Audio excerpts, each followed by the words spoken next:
तो सादा जय भीम नमो बुद्धाय। साधु साधु। और यहाँ पे हम लोग तमाम दो चार लोगों से और हम लोगों ने वार्ता किया है इस जी। जेतवन पार्क के बारे में। हम आपसे यहाँ का जो बट वृक्ष है जी। जिसमें कहा जाता है कि भगवान बुद्ध ने वहाँ पे सबसे ज़्यादा उन्होंने अपना उपदेश दिया और इस जेतवन में या इस श्रावस्ती ज़िले में अपने जीवन का सबसे अधिक समय व्यतीत किया। तो बस उस बट वृक्ष के बारे में हम आपसे जानना चाहेंगे, उसकी क्या खासियत है, वो क्यों फेमस है। जी जी हाँ ठीक है, आपने क्वेश्चन पूछा है तो उसके लिए हम बोल रहे हैं, तो आप थोड़ा सा सुने। आप जिस ग्राउंड के अंदर आए हो इसे जैत वन महाविहार कहा जाता है। तो यहाँ पर भगवान बुद्ध ने अपने जीवन का सबसे अधिक समय व्यतीत किया। 25 वर्षावास यहीं का रहने वाला सेठ है जिनका नाम है सुदत्त सेठ, लास्ट में अनाथ पिंडक भी कहा जाता है। उन्होंने इस ज़मीन, भगवान के समय में इसका एरिया 65 एकड़ था। 65 एकड़ में से 63 एकड़ पर सोने का सिक्का बिछाकर इस ज़मीन को खरीदा था। तो भगवान ने सबसे ज़्यादा 25 वर्षावास व्यतीत, चौमासा। तो जब चौमासा व्यतीत किए, भगवान यहाँ पर उपस्थित थे तो उपासक आ जाते थे भोजन दान के लिए। भगवान हमारे यहाँ भोजन दान। तो राजा प्रसेनजीत जो यहाँ के राजा थे, उनका ये बगीचा है, महीने में 10 दिन बुला लेते थे। यहाँ के जो सेठ जो है महीने में 20 दिन बुला लेते। माता विशाखा महीने में 15 दिन, कहीं आना जाना नहीं था। तो जब यहाँ पर नहीं रहते थे तो भिक्षुओं ने भगवान से निवेदन किया कि भगवान जब आप यहाँ होते तो रोज़ का रोज़ भोजन दान, जब आप नहीं होते तो यहाँ पर गिने चुने लोग भोजन दान का निमंत्रण लेके आते हैं। अब भूख सबसे बड़ा रोग है, चाहे कोई पैरों से कमज़ोर हो चाहे आंखों से कमज़ोर हो, सबको लगे, उसके लिए जाना पड़ता है। तो भगवान ने उस पर विचार किया। तो भगवान के धम्म के सपुत्र हैं महामुद्रान और सारपुत्र, दाएं बाएं भुजा हैं धम्म के। तो महामुद्रान को आदेश दिया कि बोधगया में जिस वृक्ष के नीचे ज्ञान प्राप्त हुआ है उसका शाखा ले आओ। लाकर दिया है सुदत्त सेठ को, जिन्होंने सोने का सिक्का बिछाया। उन्होंने उसी जगह पर सोने के पात्र में रखकर रोपा है। आनंद जो शुरू से आखिर तक भगवान का सेवा किया, उन्होंने उसमें पानी डाला, देखभाल किया। जब बैठने पर कुछ छाया हो गया तो 1 सप्ताह तक उसके नीचे भगवान बैठे हैं। भिक्षु भिक्षुणियों को, उपासक उपासिकाओं को धम्म के बारे में, मेडिटेशन के बारे में उपदेशित किया है। तो वो वृक्ष जो है वो भगवान का रूप समझकर पूरा विश्व नमन करता है, पूजा करता है, चकमन करता है। आप लोग भी यहाँ से हाथ जोड़कर एक बार नमस्कार करें।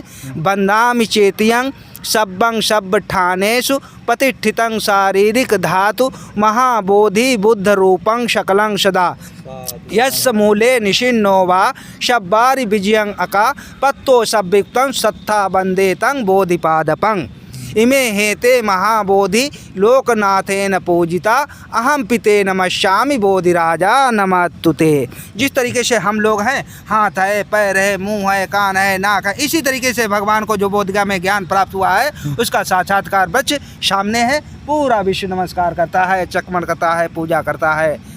आप लोग भी वहाँ जाएंगे तब भी नमस्कार करेंगे। यहाँ से भी आप लोगों ने अब नमस्कार किया है। तो भगवान ने अपने जीवन का सबसे समय यहाँ पर व्यतीत किया है। दूसरा कारण, सोने का सिक्का पूरे विश्व में इतना महंगा ज़मीन नहीं है। तीसरा कारण, बौद्धों का धम्मशास्त्र त्रिपिटक जिसमें 84,000 सूत्र हैं, उसमें से 82,000 भगवान के चंद्रमुख से निकले हुए और 2,000 श्रेष्ठ भिक्षुओं के द्वारा, कुल मिलाकर त्रिपिटक में 84,000। उसका 1/3 भगवान ने श्रावस्ती में संगायन किया है, जिसमें सब में लिखा है एवं में शुतं एकं समयं भगवा श्रावस्त्यं विहरति जेत बने अनाथ पिंडकस्य आरामे।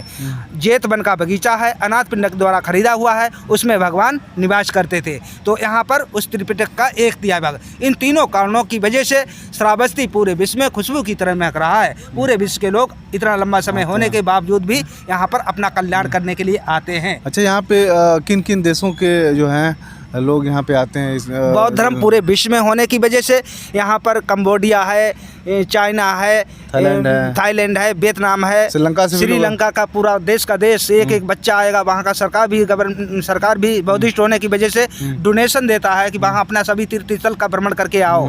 इसी तरीके से वियतनाम के लोगों को भी। अच्छा, वहाँ श्रीलंका के सरकार जो है वहाँ के पर्यटकों को वहाँ के मतलब पैसा देती है। हाँ, 40% उन्हें जोड़ना पड़ता है, 60% गवर्नमेंट देता है। अच्छा, कि तीर्थ करके आओ। हाँ, जाओ वहाँ के जो भी जितने बुद्ध हमारे तीर्थस्थल है सबको इनका भ्रमण करके आओ, उनके बारे में ऐसा व्यवस्था सरकार देता है। जैसे अपने लोगों के यहाँ नहीं कोई गरीब होता है तो कुछ पैसा ले जाओ सरकार से तो कुछ उसमें छूट होता है। हाँ। इसी तरीके से पर्यटक के लिए यहाँ पर भेजे जाते हैं वहाँ पे सरकार द्वारा। सिंह आए, ह्वेन सॉन्ग आए, तो ये सबको शायद वहाँ की गवर्नमेंट ने भेजा कि जाइए बुद्ध की शिक्षाओं का नहीं, भगवान के समय भिक्षु विदेशों में जा चुके थे, उनका वहाँ पर प्रचार प्रसार हुआ है।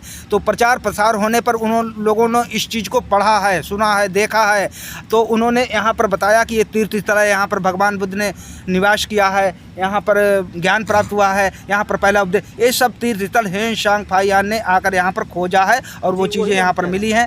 तो खुदाई होने पर ये सब मिला हुआ है। अभी अभी जल्दी में उधर का खुदाई हुआ है, वो धम्म सभा है, वहीं पर भगवान प्रवचन करते थे भिक्षु भिक्षुणियों को, उपासक उपासिकों को। यहीं पर किसा गौतमी मरा हुआ बच्चा लाई थी, यहीं पर पटाचारा पागल होके आई थी, यहीं पर चिंचा पेट पर लकड़ी बांधकर भगवान को बदनाम करने के लिए आई थी। अच्छा, चिंचा हाँ, नामक और महिला उधर थी। में जो है वो भिक्षुणियों का बिहार है, वहाँ पर भिक्षुणियाँ निवास करती थी। नहाने का तालाब भी है उसमें। तो ये सब बिल्डिंगें आज खंडहर देख रहे हो जड़े जड़े, लेकिन ये सब बिल्डिंगें भगवान के समय में थे, रहने के भिक्षुओं का स्थान था। ये दोनों वृक्षों के बीच में जो कुटी है ये आनंद का कुटी है, जो शुरू से आखिर तक सेवा किए हो। वो कौशाम्बी कुटी है पेड़ के पास। भगवान जब इस गंध कुटी से उठकर वहाँ पर जाते थे। तो ये जो कुटियाँ जो बनी हुई हैं जी, इन कुटियों का अलग अलग में कार्य होता था क्या, या अलग अलग जो भी उस समय सबका की अलग अलग है। यहाँ पर भगवान बैठते थे, सब लोग आकर पूजा वंदना नमस्कार इसका क्या चक्रमण नाम करते है? थे। सुगंध कुटी। ये देखिए दोस्तों, 7 मंजिल का हमारे है। यहाँ के भंते जी हैं जो जानकारी दे रहे हैं कि ये जो आप स्तूप देख रहे हैं, ये कुटी देख रहे हैं, इसका नाम सुगंध कुटी है। यहाँ पे भगवान हमेशा क्या करते थे? बैठते थे मेडिटेशन अवस्था में। ये 7 मंजिल का था, 2 मंजिल ईंटों का और 2 मंजिल चंदन लकड़ी का और 5 मंजिल ईंटों का, 7 मंजिल का स्तूपा भी सामने बना हुआ है। ये 7 मंजिल की कुटी थी जहाँ पे भगवान बुद्ध बैठकर अपना मेडिटेशन किया करते थे। और इसी के बगल में एक और कुटी है, आनंद का कुटी है, ये आनंदिका कुटी जो है। शुरू यहाँ से पे आखिर तक दिखाइए आप, भगवान का सेवा की ये है हमारी आनंदिका कुटी। यहाँ पे क्या होता था? शुरू से आखिर तक भगवान का सेवा किए हैं, उनका ये निवास स्थान है, आनंद का कुटी अच्छा अच्छा, है। जो भगवान बुद्ध का जो सेवा किए थे वो यहाँ पे निवास करते थे। जी। इसका क्या नाम है? आनंद कुटी। आनंद कुटी। वो कौशाम्बी कुटी है। भगवान गंध कुटी से उठकर जाते थे तो वहाँ पर बहुत से भिक्षु उपासक इकट्ठा हो जाते थे, हमारी उपसंपदा कर दो, हमारी परिवज्जा कर दो, तो उनके बाल घोंटे जाते थे, उनके नहाने का पानी उसी गड्ढे में जाता था। वो उसके अंदर कुआं जैसा देख रहा है, हाँ। वो कुआं नहीं गड्ढा है। उसी के पड़ोस में जो देख रहे हो चबूतरा सा, वो राउंड प्लेस है। यहाँ से उठते थे, उसके चारों तरफ मेडिटेशन अवस्था में टहलते थे। अच्छा। तो वो राउंड प्लेस है। उसके इधर वाला बिल्डिंग जो है वो औषधालय है। माता विशाखा ने भगवान बुद्ध से 8 आशीर्वाद मांगकर और भिक्षुओं का सेवा किया। जैसे किसी भिक्षु के पास एक चीवर है, दूसरा नहीं है, तो उसे क्या दे सकते हैं? कोई बाहर से आया तो उसे कुछ मीठा खिला के पानी दे सकते हैं क्या? कोई बीमार उसे दवाई दे सकते हैं? ऐसा 8 आशीर्वाद मांगकर भिक्षुओं का सेवा किया है, जिसकी वजह से माता विशाखा का नाम आज भी इतिहास में प्रसिद्ध है, लिया जाता है सम्मानपूर्वक उपासिका के, महा उपासिका के रूप में।